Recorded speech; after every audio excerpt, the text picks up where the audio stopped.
I hit this issue today and here is the quick fix that solved it. If you've forgotten your TD card PIN, don't worry, here is how to recover it in just a few steps. Step 1. Visit the TD website. Go to the official TD Bank website. Look for the login section where you can access your account. Step 2. Access the PIN recovery option. Once you're on the login page, find the option for PIN recovery. This is usually located near the login fields. Step 3. Verify your identity. You'll need to enter some personal information to verify your identity. This may include your account number and date of birth.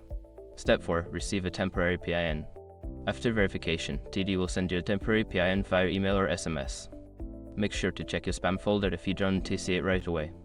Step 5. Change your PIN. Log in using the temporary PIN and navigate to the account settings to change it to something memorable. Don't forget to save your changes.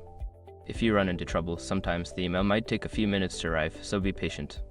Good luck with your PIN recovery. If you have any more questions, feel free to ask.